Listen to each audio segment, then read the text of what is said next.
Hi friends, welcome to நான் விரும்பும் சமையல். இன்றைக்கி நம்ம கோதுமை பரோட்டாவும் அது கூடவே சால்னாவும் எப்படி வைக்கலான்னு சொல்லி பார்க்கலாமா? ஃபஸ்ட்டே நம்ம சேனலில் பார்க்குறவங்க சப்ஸ்கிரைப் பண்ணுங்கள், லைக் பண்ணுங்கள், ஷேர் பண்ணுங்கள். இப்போ நான் ஒரு 4 கப் அளவு கோதுமை மாவு எடுத்துருக்கிறேன். அது கூடவே தேவையான அளவு உப்பு இதில் ஆட் பண்ணிக்கிடலாம். அப்புறமா 1 டீஸ்பூன் அளவு சுகர் இதில் ஆட் பண்ணிக்கிடலாம். அப்புறம் 1 டைம் இதை நல்லா கலந்து விட்டுடுங்க. இதை நல்லா கலந்து விட்டது அப்புறம் தான் நம்ம கொஞ்சம் கொஞ்சமாக தண்ணி விட்டு அந்த மாவு நல்லா பிசைஞ்சு எடுக்கணும்.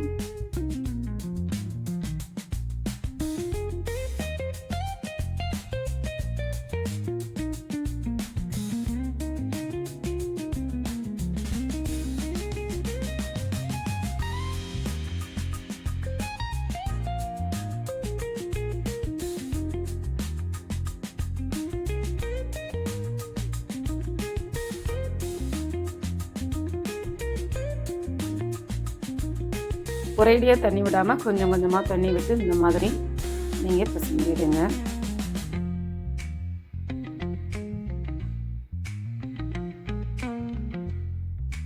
இப்போ நம்ம ஓரளவு பிசைஞ்சிருக்கோம். இப்போ அந்த டைமில் கையில் 1 டீஸ்பூன் அளவு ஆயில் விட்டு 1 டைம் கூட அதை கலந்து விட்டுட்டேன். அந்த ஆயிலோடு அந்த மாவு 1 டைம் நம்ம பிசைஞ்சு விட்டுவிடலாம்.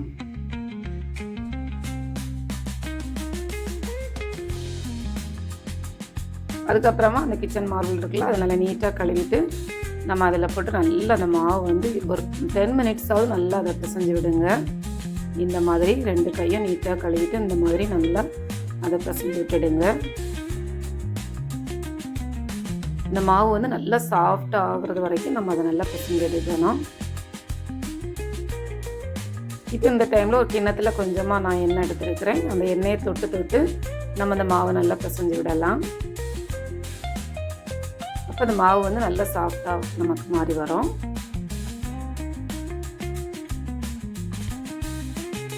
இப்போ நம்ம இதை மூடி போட்டு 1 ஹவர் அப்படியே விட்டுருங்க. இந்த டைமில் நம்ம சால்னாவுக்கு மசாலா ரெடி பண்ணலாம். நான் இப்போ 1 கைப்பிடி அளவு தேங்காய் மிக்ஸி ஜாரில் போட்டிருக்கிறேன்.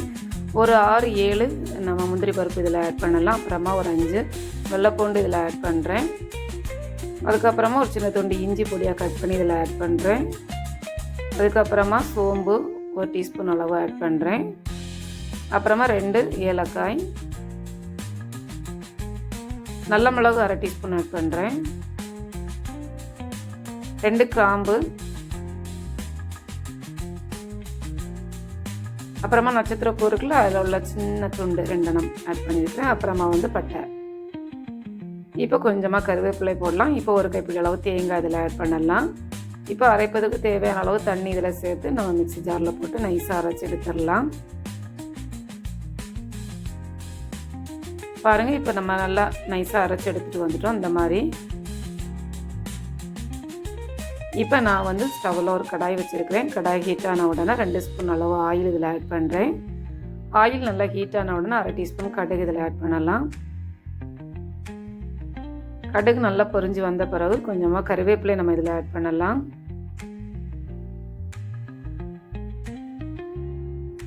இப்போ இந்த டைமில் நான் ஒரு பெரிய வெங்காயம் பொடியாக கட் பண்ணி நீளவாக்கில் பொடியாக கட் பண்ணி வச்சுருக்கிறேன். அதையே நம்ம இதில் ஆட் பண்ணி கலந்து விடுங்க. இது கூடவே 2 பச்சை மிளகாய் அதுவும் பொடியாக கட் பண்ணி இதில் ஆட் பண்ணுங்கள். இப்போ இது எல்லாம் அந்த வெங்காயம் கொஞ்சம் கலர் சேஞ்ச் ஆகி வரது வரைக்கும் இது நல்லா கலந்து விடலாம். இப்போ அந்த வெங்காயம் இந்த அளவு நல்லா கலர் சேஞ்ச் ஆகி வரும்போது ஒரு தக்காளி அதுவும் பொடியாக கட் பண்ணி வச்சுருக்கிறேன். அதையும் நம்ம இது கூட ஆட் பண்ணலாம்.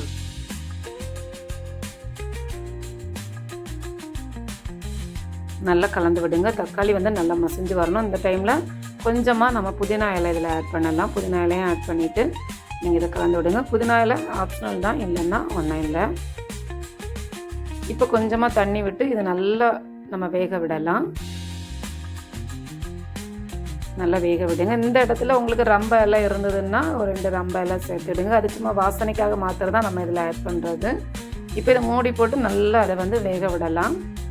பாருங்கள், ஒரு 10 மினிட்ஸ் நல்லா வேக விட்டுட்டு அதுக்கப்புறமா ஓப்பன் பண்ணுறேன். 1 டைம் ஓப்பன் பண்ணி அதை கலந்து விட்டுட்டு தான் நான் மூடி வச்சுருந்தேன். திருப்பி நான் அதை ஓப்பன் பண்ணி பார்க்குறேன். பாருங்கள், இப்போ இந்த டைமில் மசாலா எல்லாம் ஆட் பண்ணலாம். 1/4 டீஸ்பூன் மஞ்சள் தூள் ஆட் பண்ணுறேன். காரத்துக்கு ஏற்ப மிளகாய் தூள், அப்புறமா 1 டீஸ்பூன் மல்லித்தூள் ஆட் பண்ணுறேன். அதுக்கப்புறமா 1/2 டீஸ்பூன் சிக்கன் மசாலா நம்ம இதில் ஆட் பண்ணலாம். ஆட் பண்ணிட்டு திரும்பவும் நம்ம அதை கலந்து விடலாம்.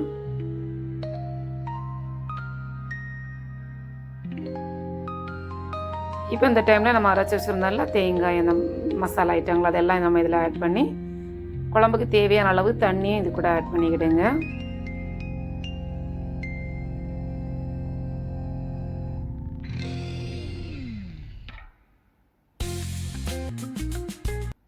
இப்போ நம்ம அந்த டைமில் குழம்புக்கு தேவையான அளவு உப்பு இதில் ஆட் பண்ணிக்கிடலாம்.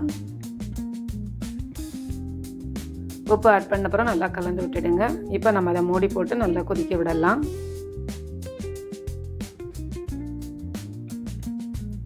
பாருங்கள், இந்த அளவுக்கு அதை நல்லா கொதிக்க விட்டுட்டு நம்ம அதை ஒன் டைம் இப்படி கலந்து விட்டுடுங்க. ஃபைனலாக கொத்தமல்லி இலையை நம்ம இதில் மேலே தூவி விடலாம். லாஸ்ட்டாக ஒரு டீஸ்பூன் நெய் இதில் ஆட் பண்ணலாம். நெய் விடும்போது இன்னும் டேஸ்ட் நல்லாயிருக்கும். அதுக்கப்புறம் ஒன் டைம் கலந்து விட்டுட்டு நம்ம ஸ்டவ்வை ஆஃப் பண்ணிடலாம். இப்போ ப்ளைன் சால்னா நமக்கு ரெடி ஆகிட்டு. இப்போ நம்ம மாவு 1 ஹவருக்கு அப்புறமா எடுத்து பார்க்குறேன். பாருங்கள், மாவு நல்லா சாஃப்டாக இருக்குது. இப்போ நம்ம வந்து அந்த கிச்சன் டாப்பில் வந்து கொஞ்சமாக நம்ம மாவு தூவிட்டு இப்போ அந்த மாவை எடுத்து நம்ம பிசைஞ்சு வச்சுருக்குறோம். அந்த மாவு ஒன் டைம் கூட நல்லா பிசைஞ்சு விட்டுடுங்க.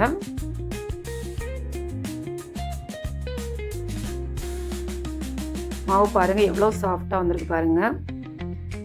அதுக்கேற்றபடி நமக்கு வந்து பரோட்டாவும் நல்லா சாஃப்டாக வரும். இப்போ இதை நம்ம சின்ன சின்னதாக கட் பண்ணி அதை உருண்டை பிடிச்சிடலாம்.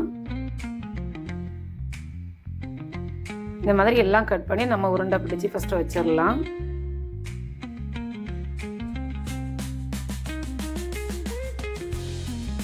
அப்புறமா அந்த மாவை நம்ம ஒவ்வொன்றா எடுத்து நல்லா உருட்ட ஆரம்பிச்சிடலாம்.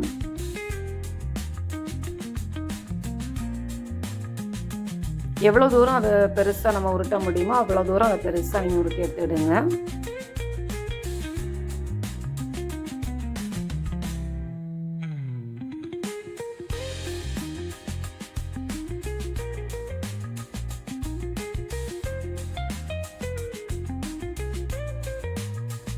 பாருங்கள், இந்த மாதிரி நல்லா பெருசாக அதை உருட்டி எடுங்க.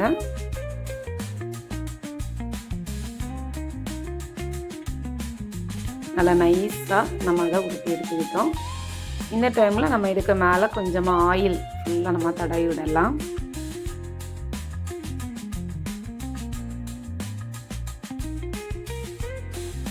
இந்த மாதிரி ஆயில் தொட்டு நல்லா அது ஃபுல்லாக எல்லா இடமும் படும்படியாக தடவி விட்டுடுங்க.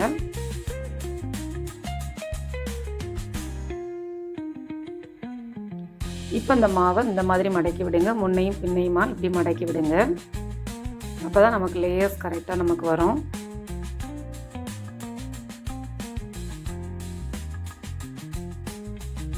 இப்போ இதை அப்படியே உருட்டி நம்ம வச்சிடலாம்.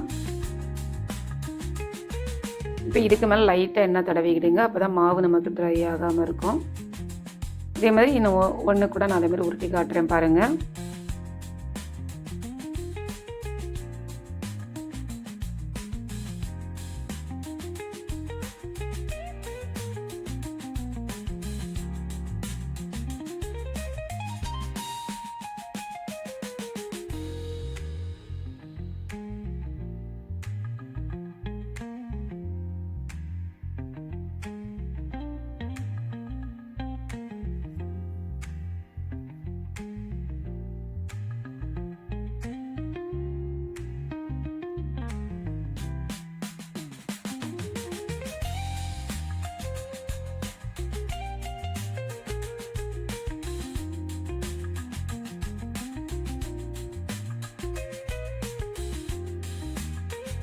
நீங்கள் ஆயிலுக்கு பதிலாக நமக்கு நெய் கூட இது மேலே தடவி விடலாம். அது இன்னும் டேஸ்ட் அதிகமாக இருக்கும்.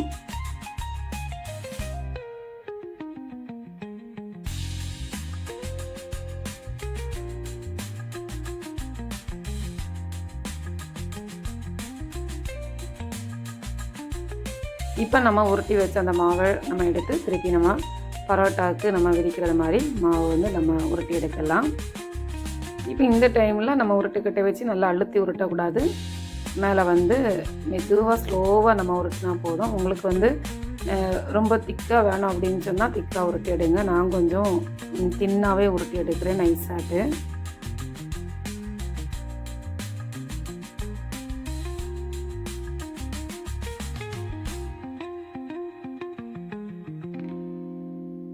பாருங்கள், நமக்கு அந்த லேயர்ஸ் தெரியுதுல்ல, லைன் லைனாட்டு. இப்போ இதே மாதிரி இன்னும் ஒன்று கூட நான் அதே மாதிரி பண்ணி எடுக்கிறேன்.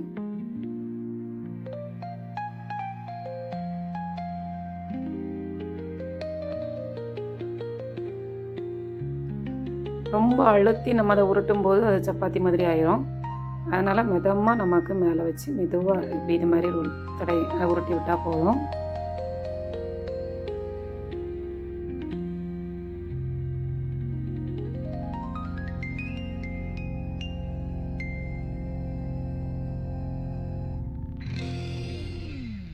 இப்போ தோசைகள் நல்லா சூடான பிறகு தான் நம்ம வந்து பரோட்டா நம்ம உருட்டி வச்சுருந்தோம்ல, அதை நம்ம எடுத்து போடலாம்.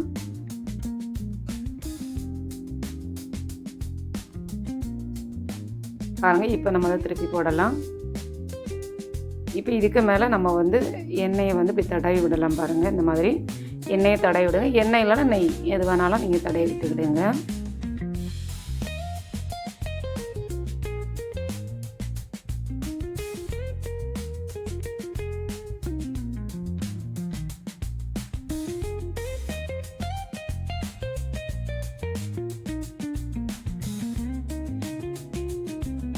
ரெண்டு பக்கமும் இந்த மாதிரி எண்ணெயை தடவி விடுங்க.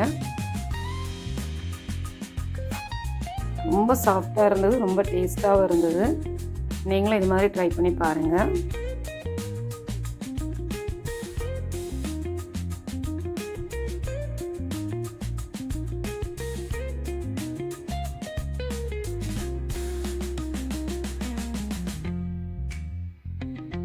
இந்த மாதிரி திருப்பி திருப்பி போட்டுவிடுங்க.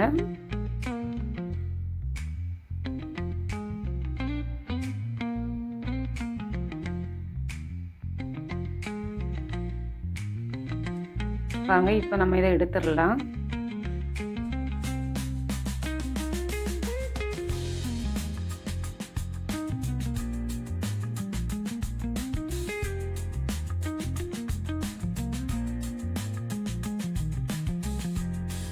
இப்போ அடுத்ததும் அதே மாதிரி ஒன்று போட்டு காட்டுறேன் பாருங்கள்.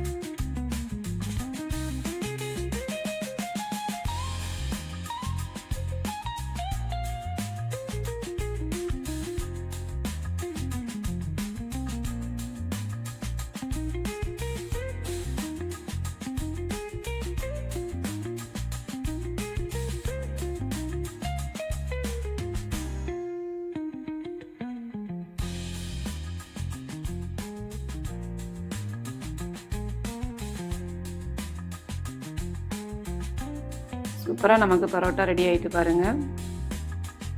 இப்போ நம்ம சுட்ட பரோட்டா எல்லாம் நம்ம இந்த மாதிரி ஒரு தடவை இப்படி நல்லா அடித்து விட்டுடுங்க.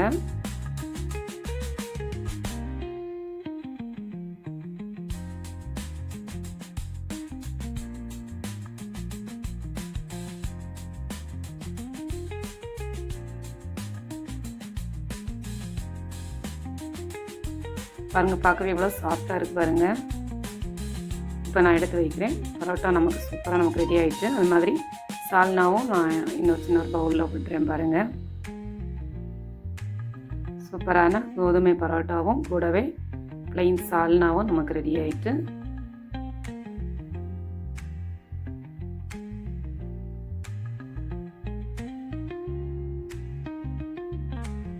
நீங்களும் மறக்காமல் நம்ம சேனலை சப்ஸ்கிரைப் பண்ணுங்கள், லைக் பண்ணுங்கள், ஷேர் பண்ணுங்கள். இது மாதிரி நீங்களும் செஞ்சு பார்த்துட்டு மறக்காமல் கமெண்ட் பண்ணுங்கள்.